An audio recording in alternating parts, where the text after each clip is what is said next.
Hello, my name's Rob and welcome to Swift Slots.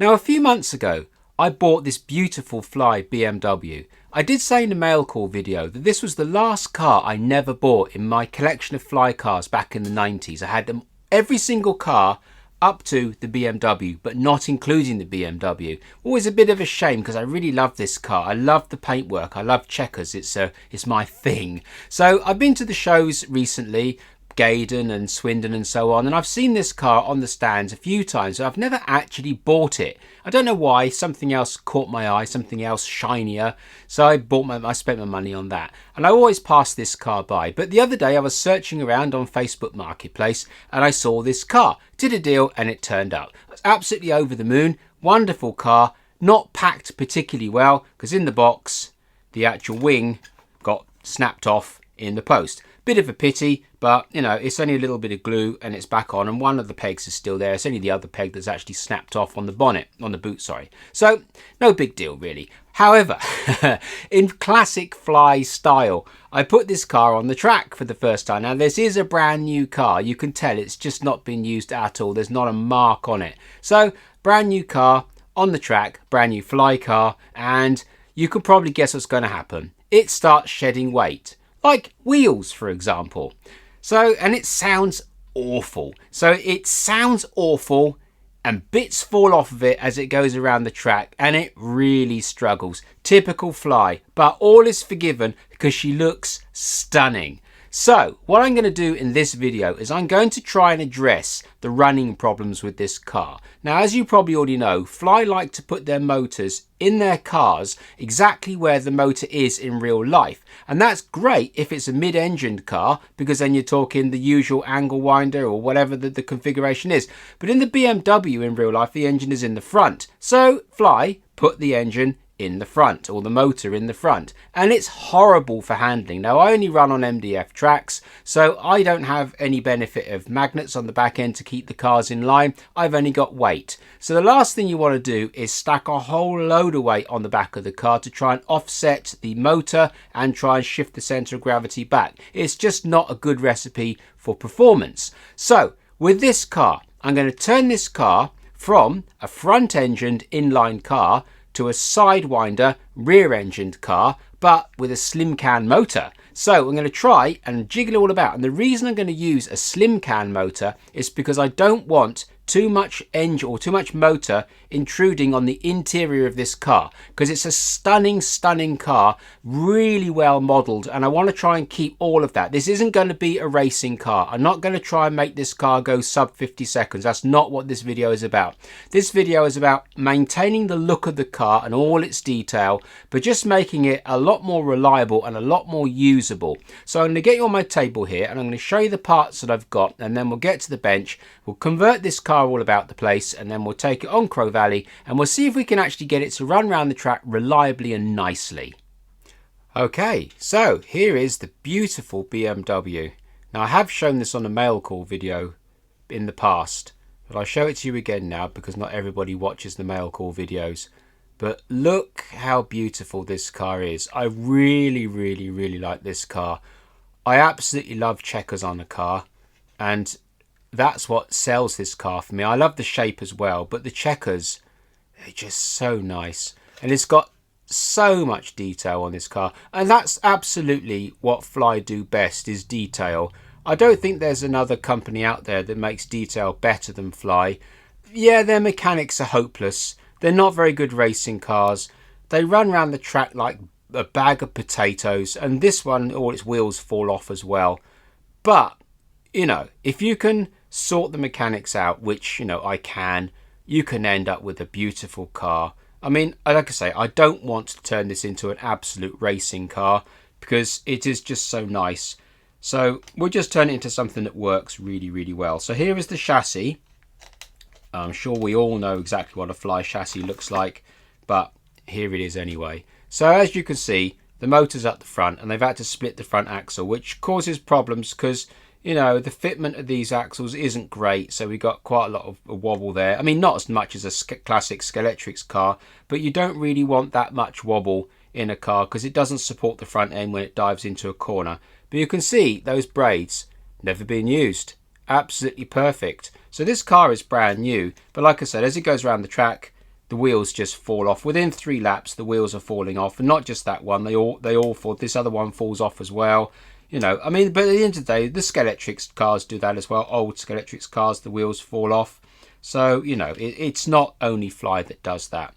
So what we're going to do is we're going to take this motor from the front where it doesn't belong, and we're going to stick it as a parallel motor, a sidewinder across the back here. And what I'm actually going to use for that is this little slim can motor. Now, I didn't know that these slim can motors are as powerful as they actually are. This is a 25k, this one, and that's exactly what's in that Le Mans Miniatures Renault Espace 25k slim can. And that Renault Espace is a really heavy car because it's all resin. And that little 25k motor really hustles that thing around, no problems whatsoever. So this car is significantly lighter than that. So this isn't going to have a problem with moving this car about the place because it's not that heavy really. So as you can see, that will actually fit very, very nicely between those back wheels. And also, the reason why I'm going to use a slim can is we've already got a natural recess in this body just here. And I don't want to disturb the interior of this car because the interior of this car, and I shall show you more when we get on my workbench, is really, really nice. And I want to try and keep as much of that interior as physically possible. So what I'm hopefully going to be able to do is just cut this interior here and move it upwards slightly and then glue it back into place so it's still all there. Add a little bit of material down here possibly because we're going to have to move it upwards just so that this motor can sit in that little spot there. And we're going to try and maintain as much of this car as physically possible, just improve its drivetrain slightly. So that's what we're going to do, is we're going to get that motor in the back of the car there. And the parts that I've got to do that, let's fumble through my parts here. I've got this Scale Auto inline, not inline, the words escape me all the time, whatever configuration that is there. That is the gear that I'm going to use with it. Now the reason why I'm going to use a plastic gear sidewinder,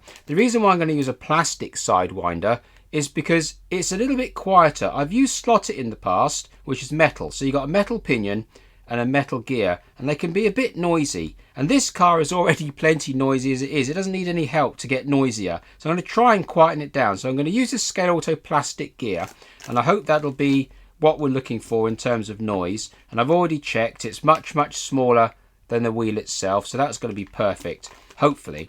So, and I know this motor's powerful enough to turn it. And on the motor, I'm going to fit one of these 8-tooth MR slot car pinions. That one there actually says a 2mm hole. That's not what's in this packet. This packet is a 1.5mm, so don't worry about that. That motor fits on there perfectly. So that's what we're going to use, an 8-tooth on a what did I choose in the end? A 29, is it? No, I think it's a 29. Yeah, a 29. So an 8 on a 29. So that should keep the gearing quite right. And on the front, we're going to fit my very favourite slotting plus guide, as also, because if we're going to go into a deep dive in this car, we may as well get rid of this very wobbly guide, and it's very shallow as well. So we may as well ditch that and put something better in there. And then obviously once this motor goes to here, we're going to be able then to fit a nice solid axle straight across the front and keep these front wheels in check. So that's enough waffle. Let's now get onto the bench and turn this car into something rather more usable.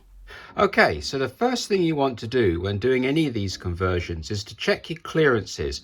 Make sure you've got enough room to do what you want to do, because if you start these things just with getting in there with a knife and chopping it all up, and you suddenly realise you don't have any room, it's going to be an absolute nightmare, and you may even wreck the model. So the first thing we need to do is to make sure that we've got clearance for the gear. So what I'm going to do is I'm going to measure the width of that gear just like that and hold it in the jaw, and then offer it up to the inside of the wheel and just see what I've got. Now, okay, I've got to take a little bit of material off the boss of that wheel, but if I come to the back of the wheel itself, you can hopefully see that just inside this reinforcing strip here, I could actually theoretically get the gear, because you can just about see a little tiny bit of reinforcing poking out beyond the edge of my caliper jaw, this piece here.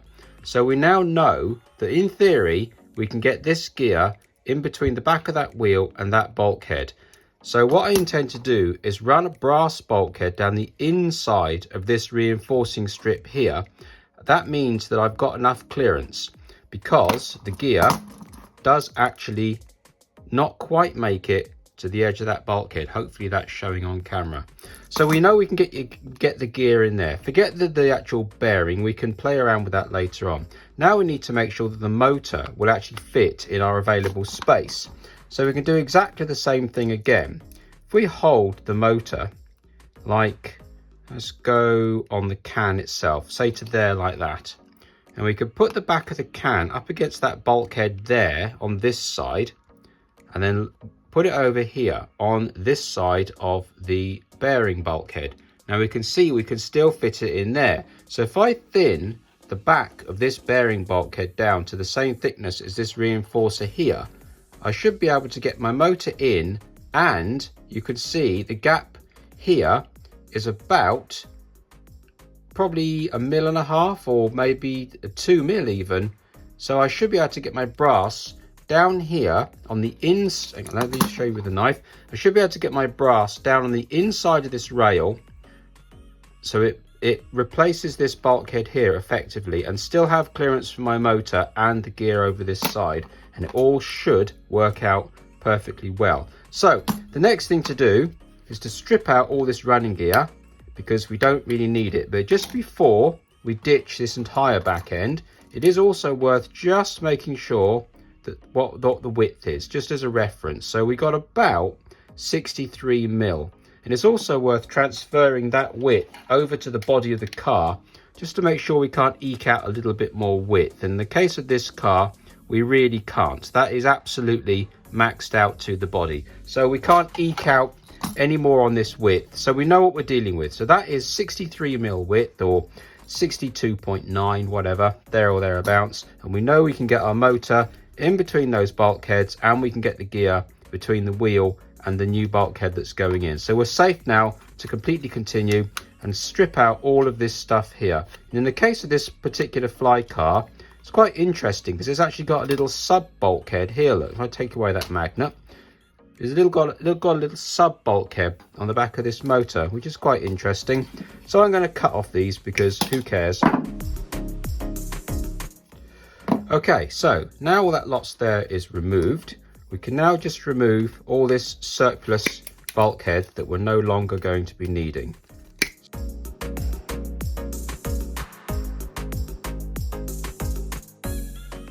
Just like that. So we might want to take away a little bit more of this front bulkhead just for fun. It's not really overly necessary, but you could just trim it a little bit more. And I'll just neaten it up with the scalpel.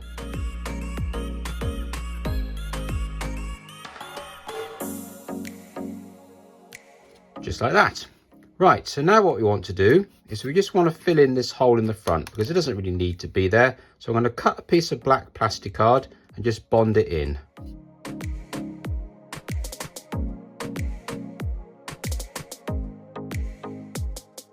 Okay, so I've now got my little plastic cover plate all cut out and fitting nicely in the hole.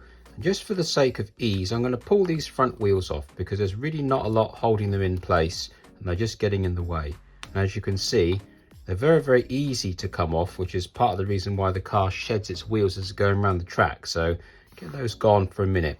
So what we're going to do now is fit this little cover plate into the hole nicely, so that it's all nice and smooth on the bottom of the chassis and exactly where we want it,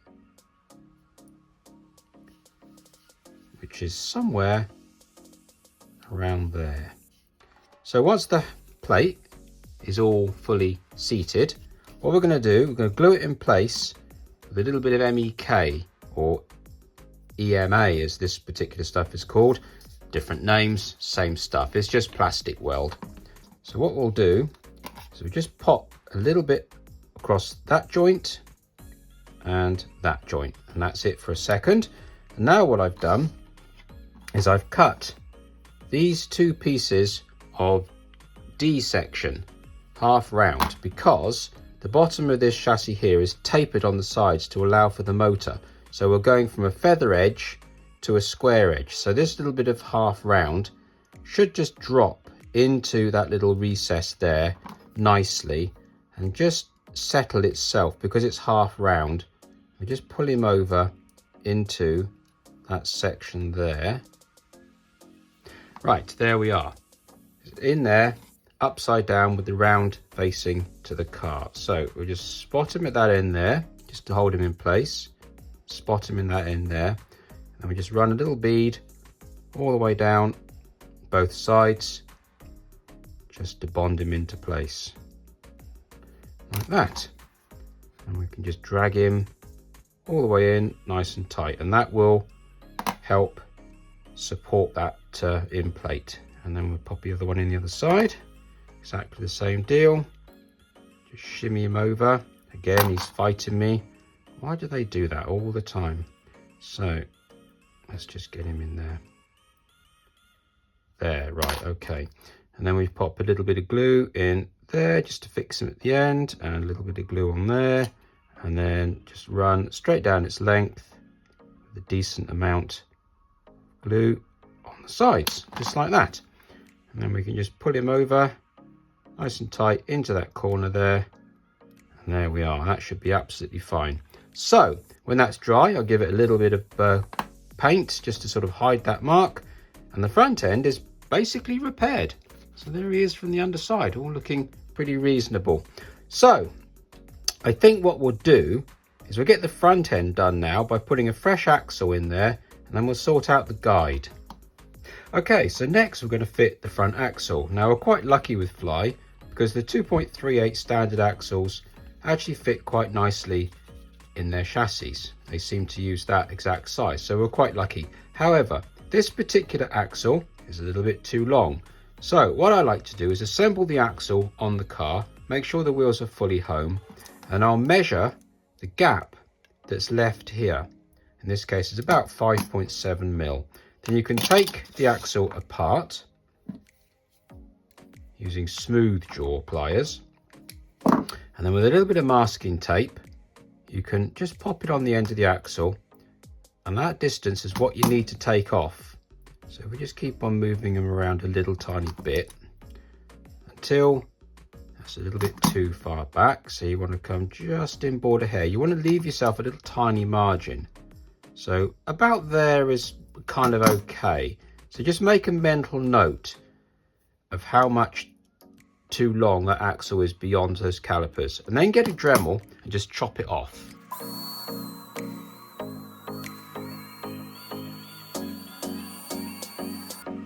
Just like that.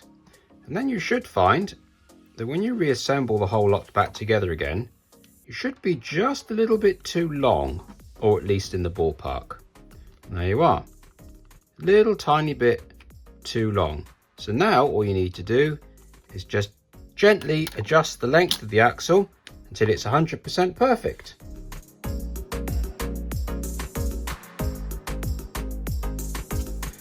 Just like that. Now there's almost no side play in there. I don't know if you can actually see that, but there's almost no play, but there's a little tiny bit, and the axle is absolutely free. So the next thing you want to do is to just rough up the end of the axle. Take a note of how far the axle goes into the wheel. I've got my thumbnail there, look, see, it's about 5 mil. So just scuff the end of the axle. You're not wanting to sand it down, you're just wanting to scuff the end of the axle up. So scuff up both ends. That should be enough for the job. And then you want to put a little bit of super glue on a cocktail stick, and then put the super glue inside the wheel, just like that, and a little tiny dot just on the end of the axle, not on the side, just on the end of it, just on the tip, and then you can put the whole thing straight in to your wheel, making sure that it's all the way home. Again, using the smooth part of your plier, hold the axle and just make sure that she's fully home, and then give a little bit of wipe just in case there's any glue left there. And just to be safe, if you put a spot of oil just on there, Don't need too much, you can wipe most of it off. Now you've got an oil barrier between where you put the glue and where you're going to put it into the chassis. So assemble the axle into the chassis thus, and then do exactly the same on the other wheel. So a spot of oil, a spot of super glue, sorry, on a toothpick. Put the super glue inside the wheel, and a spot of super glue just on the end of the axle, like that little bead, and then a little bit of oil just there, like that. Run it around the outside, and then you can assemble your wheel straight on and push it up as close as you dare. And there we go. And the oil will actually form a barrier, so the super glue won't stick to the bearing housing, not with the oil barrier there. And if you don't put too much on, you'll be fine. And the reason why we put super glue on the inside of the wheel is because if you put it on the outside of the shaft and you pushed it on, it would just roll that super glue down the axle and push it into the bearing. But by putting a little bit of a mist coat on the inside of the wheel, when the axle goes in, it's really only pushing it to the end of the wheel. And by putting a dot of super glue on the end of the axle, as it gets to the end of the axle, that little dot will kind of swell out and then start forcing its way back, but not enough to come up the wheel and go back into your bearing. And there we are. So it's perfect there, and you've got just the perfect amount of side flow. That's absolutely spot on. So that's the front axle completely finished, and we've covered up the motor. So what I want to do now, I've deliberately left this original front or rear motor mount, rear to the motor, front to the car. I've left that in place because what I want to do is I want to just drill randomly, semi-randomly, 2 holes in it so that I can actually pass the guide wires through, and that'll be really nice to hold those guide wires completely out the way of everything when I come to thread the wires through. So we'll just run 2 holes through there, and that'll be great to pass the power wires through, just like that. So there we are. So now we've got 2 really nice little holes there to feed the wires through. So the next job I want to do, really, see as we're on a roll with the front end, is to get the new Slotting Plus guide in the front. Now, some of you may have seen that I actually do a reamer tool for this exact job. Now, this isn't really a sales pitch, it's just a really good tool for the job, so that's why I'm going to use it. With this reamer tool, I supply a short length of plastic tube. So the way this works is you get yourself a 4.1mm drill, and then you use that 4.1mm drill to open out your front guide hole. You want to be relatively generous with this, so you don't want it to be too tight. So we'll go all the way in and get it to be relatively sloppy, just like that. That's fine. Then you get yourself the piece of tube that comes with the tool. You just rough it up a little tiny bit. Don't have to go too mad. So with a little tiny bit of sandpaper, just give it a bit of a rough, and then put a small amount of super glue on it, and just run that super glue around the tube. You're just gently damping the surface, and then take the tube and stuff it quickly into that hole like that. And then once that's in, you can then wipe off the excess if there is any, like that, and then simply chop the tube off with a scalpel, just like that. So once you've gotten to that stage, you can then, just make sure the glue is not there, start reaming the tube. Now, it will take a little while to get this tube started because you're trying to open it up quite a decent amount to start with. So what you do is you take a few passes, just clean the gullet out of the tool, and then just keep on going. Just keep on going a few twists. You can go in either direction, and then just keep cleaning the gullet out. Just keep working your way through the tube until you're about halfway up the tool. And once you break through on the other side of the tool, you'll go quite a lot quicker.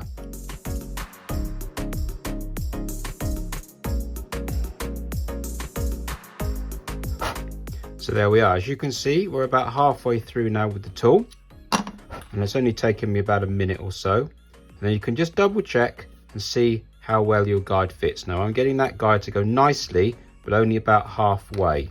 So we just need to keep on going until the guide fits just about to the bottom of its travel. But you don't want to make it too slack, because we might want to put a shim in that guide, so you need to allow it to have a little bit of clearance for your shim. So there we are, we're still about halfway. Clean out the gullet of the tool and then just keep on working your way until you get to where you need to be.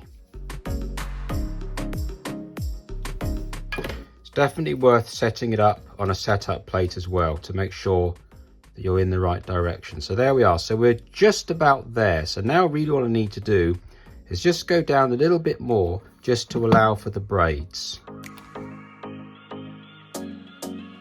And there we are. I'm going to stop just there for a moment and we'll come back to this front guide when we got the back axle in, because as you can see, the height of that guide depends on where the back end sits. So because we haven't got a register on the back end yet, I don't want to finalize the depth of this guide just yet, because I may need to go in, I will need to go up a little bit deeper, and I want to get that just perfect. But we'll come back to the guide in a minute. So the next part of this build is to get in all the brass work that holds the back axle and the motor. And you'll notice that this bulkhead here that I've already trimmed is about twice the thickness of this little rail that runs down the side of the chassis. So that inner part of that, what remains of a bulkhead, needs to be slimmed down to match the same thickness as this, just to maintain a little bit of rigidity, not that we really need it. That little pit there needs to go, and so does that one there, because we're going to get this piece of brass and we're going to fold it into a 90-degree angle and run that down the outside of the chassis here, or the outside of that plastic rail. Because we're going to be chopping a great big hole here, we're going to lose the structural rigidity of this chassis at that point there and that point there. So by turning this piece of brass into an angle and riveting it and gluing it down here, that will put all the strength back into the chassis on that side. And then this larger piece of brass will do exactly the same, apart from this time it's going to go on the inside of that bulkhead, and it's going to be much bigger because it needs to come up to hold the rear bearing, and also continue backwards or forwards to the front of the car to also hold the motor. Now when we get these two bulkheads in and glued into place and we've got the motor all in, I may end up putting a secondary mount on the back of the motor just to sort of support the motor, or it may come off and be fixed to the chassis somehow. Not sure yet, we'll see when we get there as to whether it needs it or not. So that's why this piece of brass is bigger. So let's nip out these two bits here, thin down this bulkhead and turn this brass into two parts that we can use for the next stage.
So that's the brass plates all riveted into place and ready to go. And all I've done is I've just relieved this piece of brass here so the bearing has got clearance when it clips into place. And I've already checked it and it clears.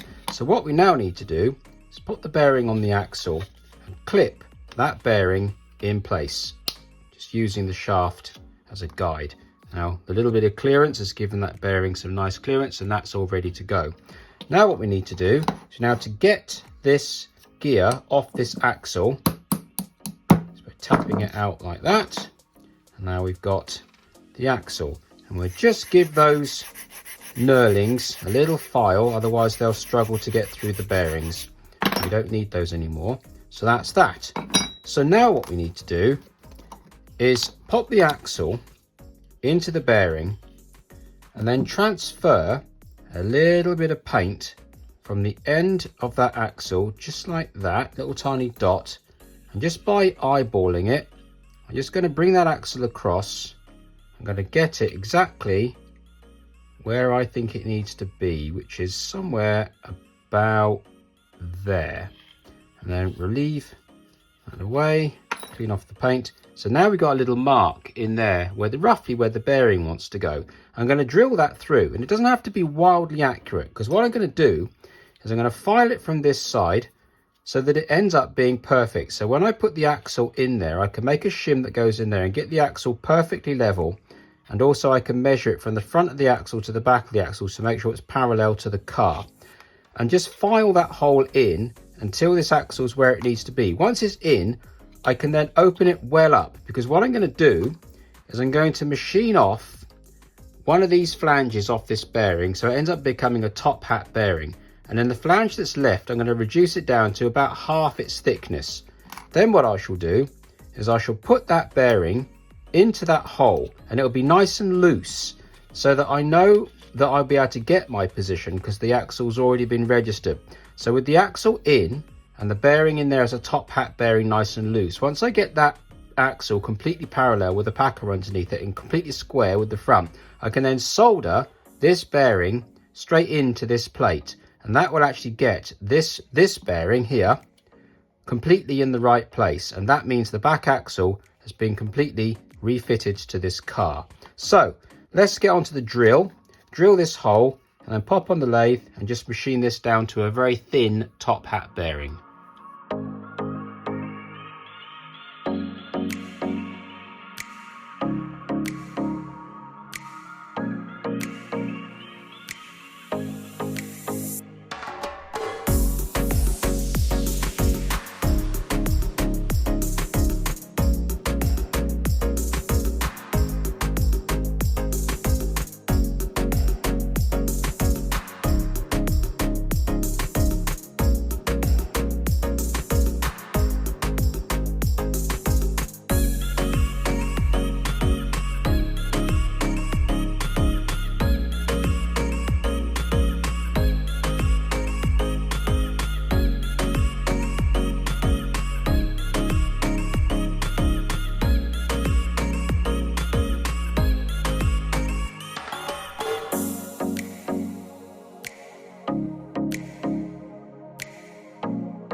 There we are, that's the rear bearing all soldered into place and the rear bulkhead roughly shaped. And you can see now by turning it into a top hat bearing, I was able to slide it through the bulkhead.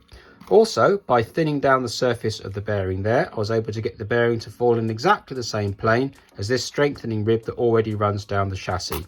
And by opening up the hole that the bearing fits in, I was able then to actually move the bearing forwards and backwards and up and down until it's exactly in the right place.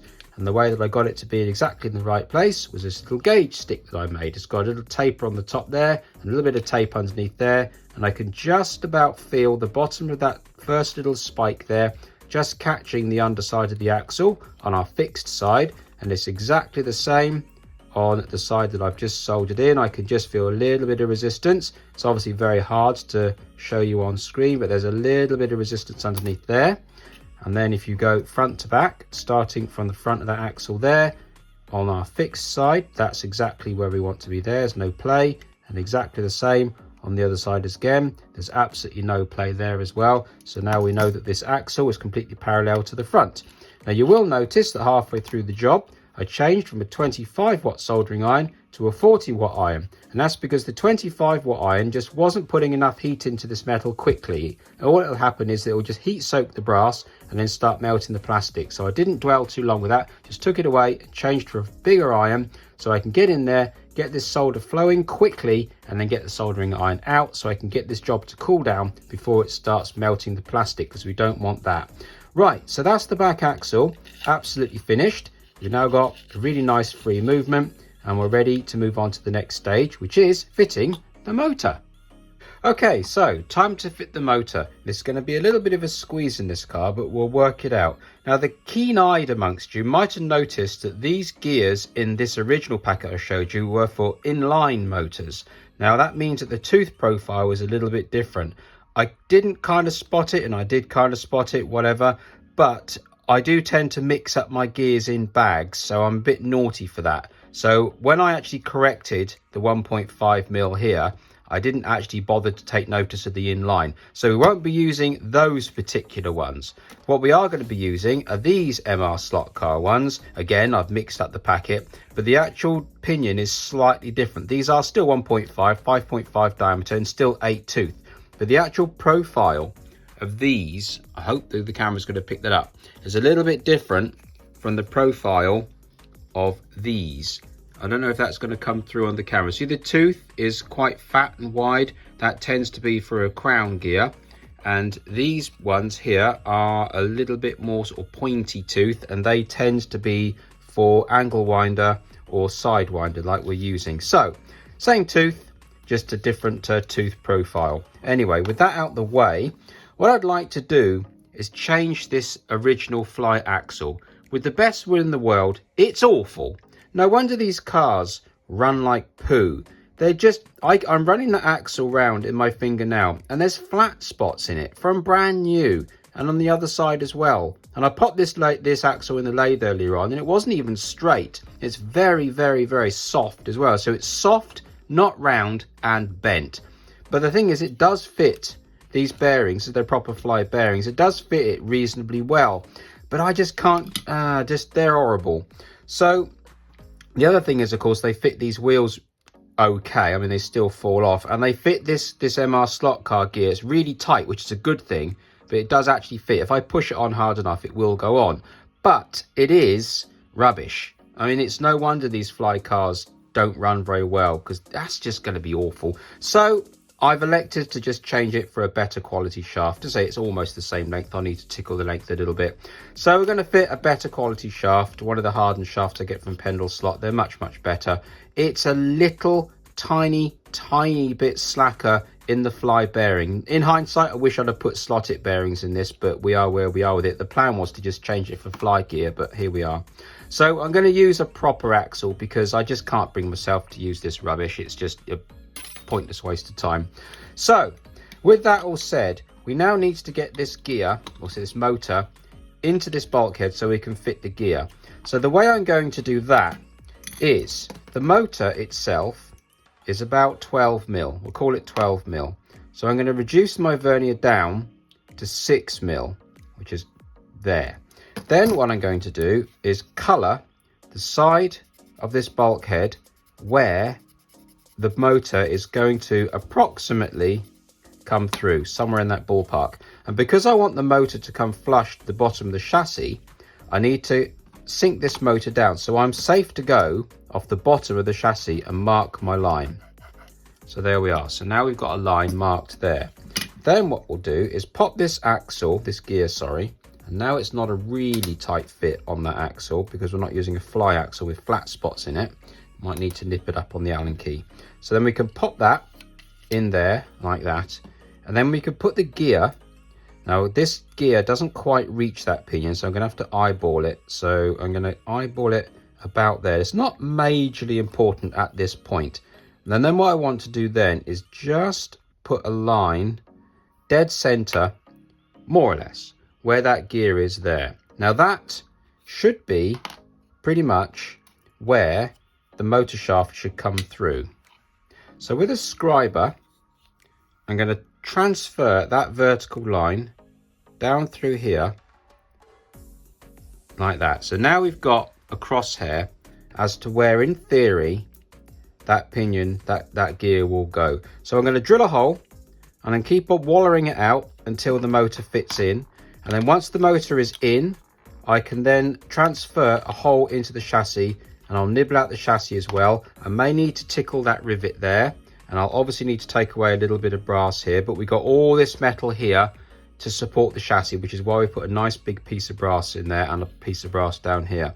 So there may be a scenario where I may need to just tickle the edge of that flange of that bearing, because I'm not quite sure. With such a small gear, I think I'm going to get really, really close. If I was to turn that motor on edge, we'd have loads of room, but I would really like to get it flat in a conventional way, just to sink the motor down a little bit more, although logic dictates I really ought to put it on edge, but I'm torn. No, I'm going to put it on the flat. So we're going to do it conventional. So let's crack on, let's drill this hole out, and then we can sort of waller out the chassis and get to where we need to be, and then I'll come back to you when it's done.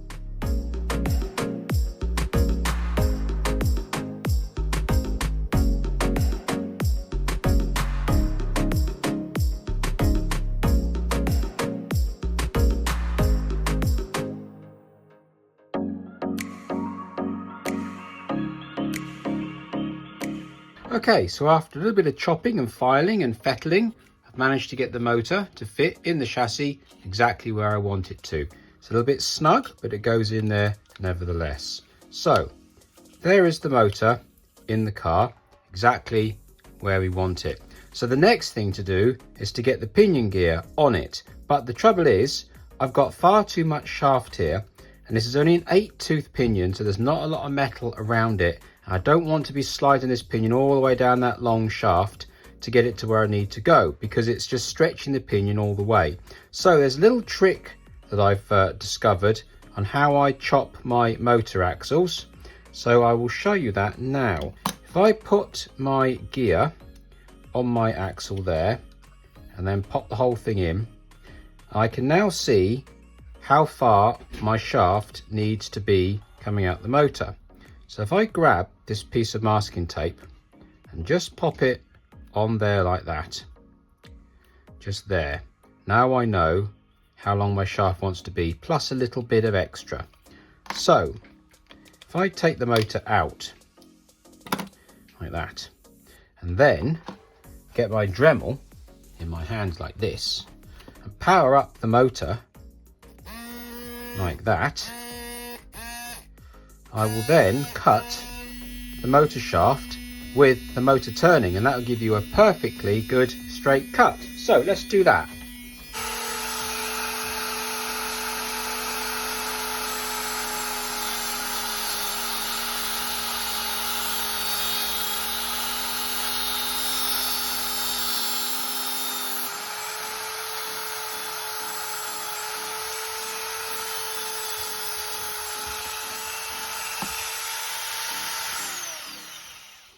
And there we are. Apart from the obvious trying to keep the motor running and keep the Dremel all running and keep it all in shot, you can now see that the motor is beautifully cut off, very, very straight, with a lovely little chamfer on the end. And now we're all ready to fit the motor pinion onto the motor. So let's crack on with that. Let's get this motor pinion on the motor, and then we can pop it back in the car. And now I can check to see how good a mesh we got in this chassis. And if it's not quite right, I can just slot that big hole there. And once I'm happy with the mesh, I could drill in the holes where the motor bolts to, and then we can bolt the motor in and move on to the next stage.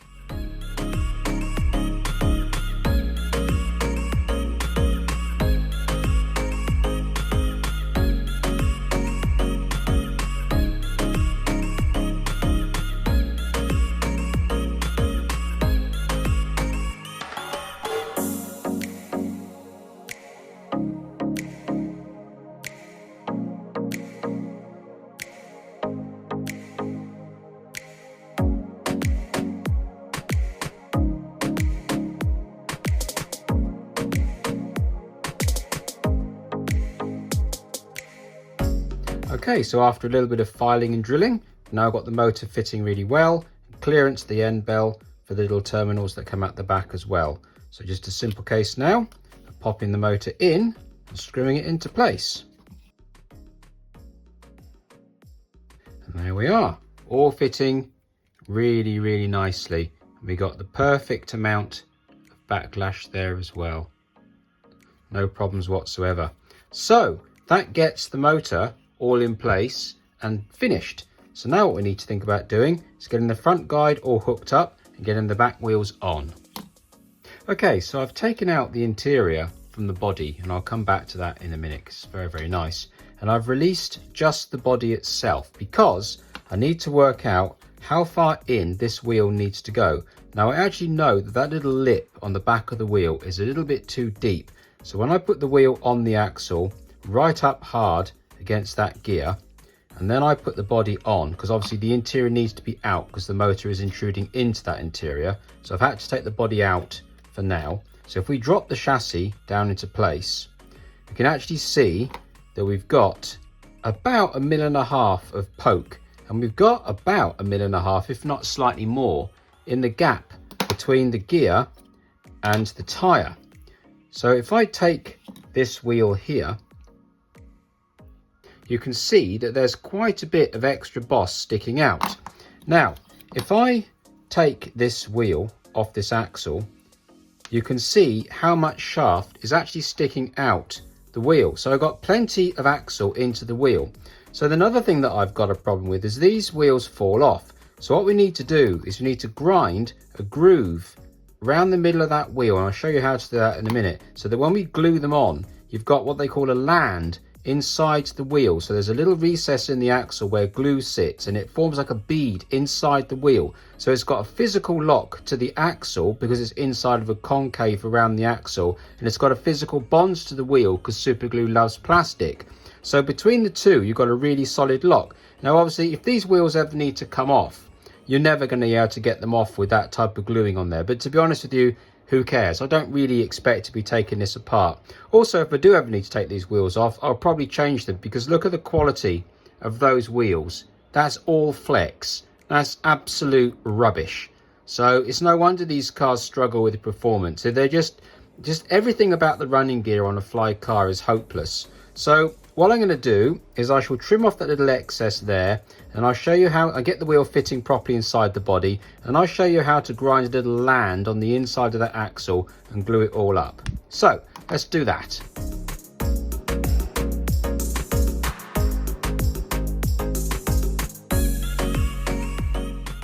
Okay, so now I've got all my wheels set up and I know exactly what I'm doing with them. I now need to grind in the little land that I told you about just a minute ago. So I'm going to show you how to do that very easily. So first of all, you want to work out how deep your wheel goes onto the axle. So you want to put the axle onto the wheel using the smooth part of your pliers. Push the wheel all the way on until it stops, and then take a little bit of tape and mark where your axle stops inside the wheel. And because we're going to do two at the same time, let's do the other side as well. Now this will make sure that you don't put your land in the wrong place. So about there, I think.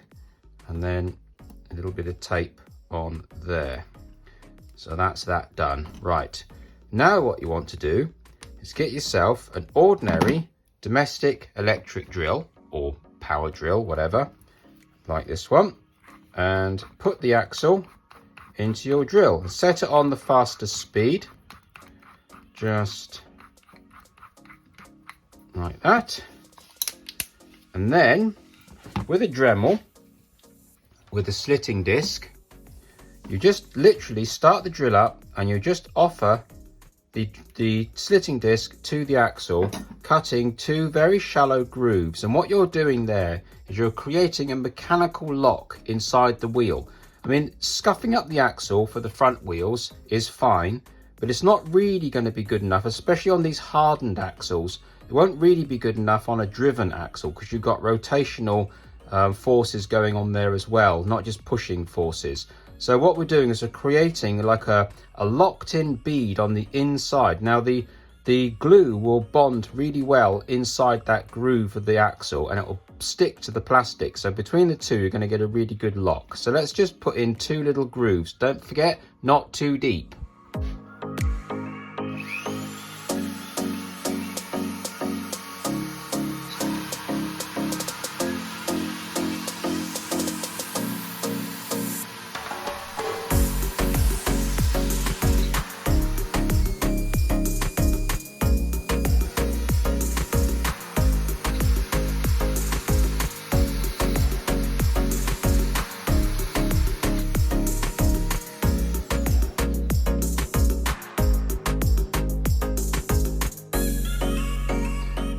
And there you are. You've got 2 grooves on either end of the axle, nicely inside where the wheel stops. Now these aren't very deep at all, but they're deep enough.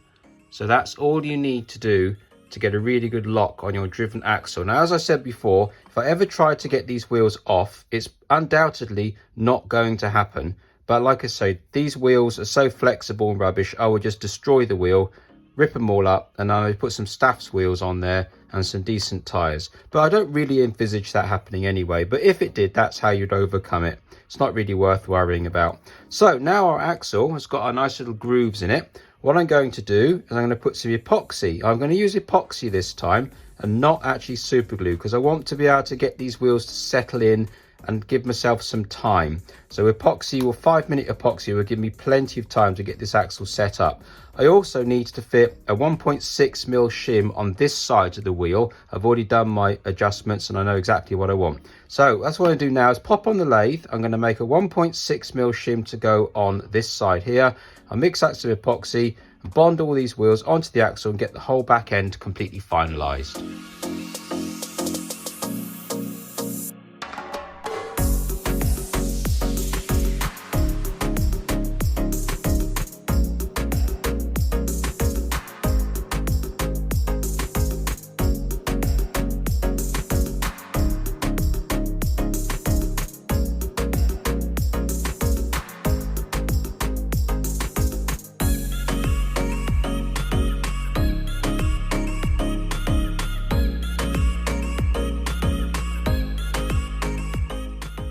Okay, so now we've got the rear end completely finalized and ready to go. We can now come back to fitting the front guide. And if you remember, we only left it half done.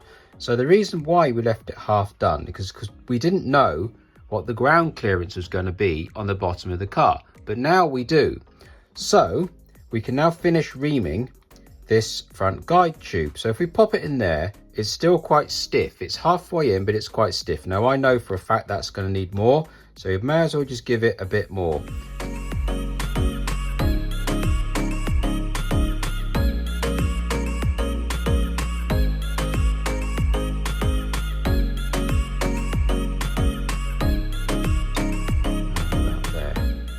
There we are, that seems about right. So what you're looking for is you're looking for very little resistance on those front wheels, but the front wheels still turn when you move the car.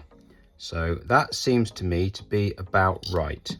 Now what I want to do, because that's still got a little bit of resistance on there, what I'm going to do is I'm just going to free that up just a little bit more so that it's just about nice and loose but not sloppy. So let's just take out that little bit there, so a little bit more plastic's come out, and then we can pop the guide in. Get it past those braids there. Right, now that's going really freely on there. Pop him on there, and that's spot on. I would say that is just about right.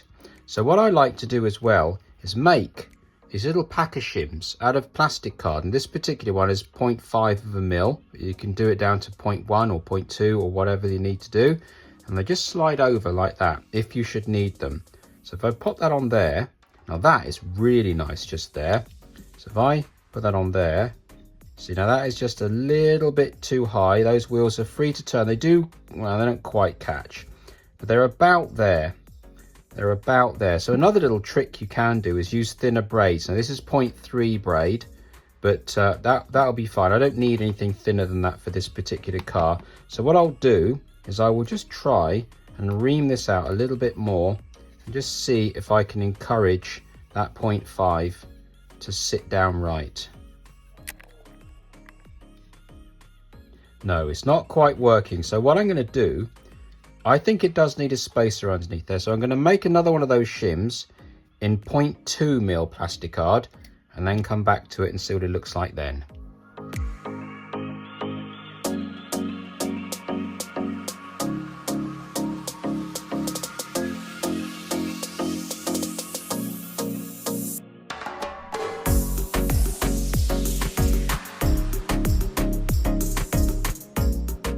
There we are. So a 0.2 mil plastic card spacer is absolutely perfect. We've got almost nothing on that front axle, but the front wheels are still catching the track, as you can see there. So that 0.2 spacer is perfect, and this 0.5 is that little bit too thick. So now we've got the guide at the right height.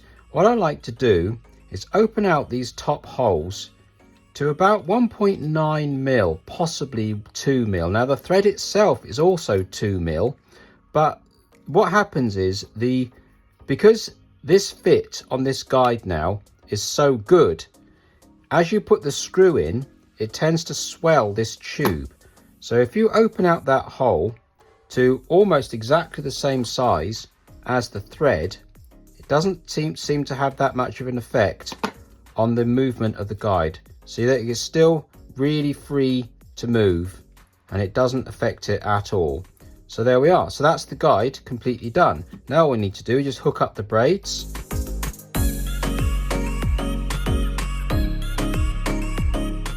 Okay, so that's the front guide all fitted and finished and ready to use. And as you can see, it's very, very free to turn. There's basically no wobble in that guide whatsoever. And when you put the car on the setup plate and you move the back wheels, those front wheels actually turn, yet there's virtually no resistance at all on them. So you know that the front of the car is well supported and those front tyres are not offering any real resistance to the chassis at all. So the last job I need to do is to fit some leads to this chassis. Now I've already weighed all the components of this car and I know that I want to add about 10 grams of weight to the back of this car to bring the overall weight of this car up to about 95 grams. That works quite nicely for a rally car, and this I want to be very, very stable.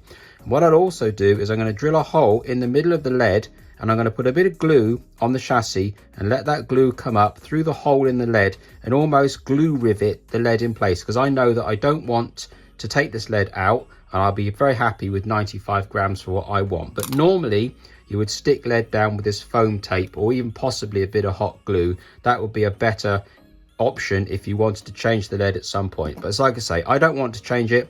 I'm going to pop it in there and then I'm good to go. So let's cut this lead and get this chassis finished.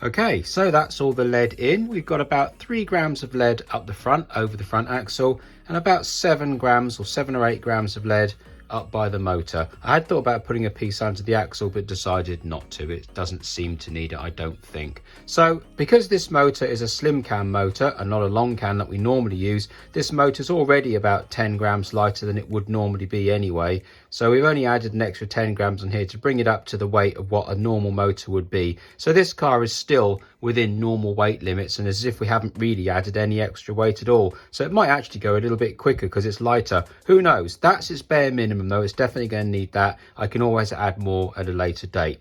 Anyway, so let me show you this chassis, this interior, finally. And look how beautiful it is. If I just unhook that tube there from the window, the little air intake, look at the detail of the inside of these Fly cars. Now this is the bit that I really don't want to lose because they are so well detailed. And this is really where Fly shine. They really do shine with their interiors and all the other details. I'm not sure if you can see, look at that effect there over the back. Gives it like a carbon fiber effect. It's just details like that that really make these cars stand out, and what really sets them apart from all the other slot cars. Anyway, so what I now need to do, the very last job, is I need to clearance this motor inside this section here. So I'm just basically going to offer it up, going to mark out where the motor is, and we can see roughly the distance there. That gap is roughly how high the chassis is or needs to come down. It's about 4 mil. So I'm going to mark it on the side as well, and I'm going to try and just chop out a certain amount of the floor, and I'm going to lift it up. I'm going to put some plastic card back in there and raise the floor in there to clear the motor. Now I'm not going to film it because it's just a lot of me chopping around and fiddling about and trying to make it work. But the way I'm going, what I will do is I'll show you it done when I'm finished. And what I'm going to try and do, there we are, I've just done it. Right, so can I get that out as well? No, I can't. No, probably not. So I'll try and take the spring out. All I'm going to do now is I'm going to chop out that floor, raise it up, and then I'll come back to you when it's all done. I think I will just document this quickly. So what I've done is I've chopped out this hole, and it all clears the motor absolutely perfectly. Lots of clear space there. And I've chopped out the rear seat pan, and this little tongue was on the top of that there, but it was fixed to the bulkhead, and I've decided to chop that off, and I'm going to stick that onto the top of there to release the floor pan there. And then with this 0.75 mil plastic card, I shall make 3 sides on this that come down and marry up with the original car, and then this will simply just glue up straight to the rear bulkhead, and that'll be done. So let me just put that together again, and I'll show you when I'm done. And there we are, that's the interior all finished. And I think if you don't look too closely through that roll cage and through the glass, you can't even tell that the floor has been lifted up by 4 mil. But there it is there, that's the 4 mil packer running across the front. You can see some reinforcing that I've put in around the bottom of the floor. If you pick up the car and offer it in, you can see that there's a nice healthy gap between the motor and the bottom of the floor pan. So the one thing that I didn't show you was how quiet this gear train now runs. That is a world apart from what it was before. So now all I've got to do is put this piece of foil tape into the underside of this glass, put the glass into the interior, put the interior back in the body, screw the body on, and we can hit the track.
That concludes the upgrading of my Fly BMW. Was it worth it? Yeah, I think it was. It's smooth, it's quiet, it's fast, and it's reliable, and it's enjoyable to drive. All the things that I wanted out of it at the beginning of this project. Now, to be honest with you, she circles the track in about 58 seconds, and I would like that to be a little bit quicker. but this car is really held back by the old Fly tyres. They just don't like being trued very much. They bounce a bit because they're so hard. For some reason, I just can't seem to get that particular rubber to actually peel off and smooth up and just form properly. And the wheels, they're not the greatest. They're a bit flexy, so as the car goes into the corner, gets a bit of grip, the wheel kind of flexes and it kind of starts to jump around a little bit. So she really could do with a set of alloy wheels and a nice set of slotted or NSR tyres, and then she'd be absolutely bang on. She's not really a sub 50-second car. I've not set it up to do that, but she's certainly a mid 50s with a decent set of tyres and a decent set of wheels, and that is absolutely all you could want for. And that motor and gear combination is absolutely perfect. This 25k motor really hustles this car around the track, and I did actually end up fitting a little bit of extra weight underneath the back axle, about another 5 grams, because like I say, the lead that I put in it only equals what the weight of a standard motor would be, which is effectively adding no weight at all if you were to start with a car with a standard long can motor. So adding about 7 grams extra just underneath that axle is effectively adding 7 grams of weight to a standard car. So, you know, you can't really expect the moon and the stars to move just by adding 7 grams. But it's all this car really needed, given the fact that it does really need some wheels and some tyres. So I was quite happy, and it goes really, really well. And I think this project has been well worth doing. So hopefully you've enjoyed watching this content. And if you have, maybe you subscribe. And if you could hit the little bell button, that would be awesome. So until the next time, thank you very much.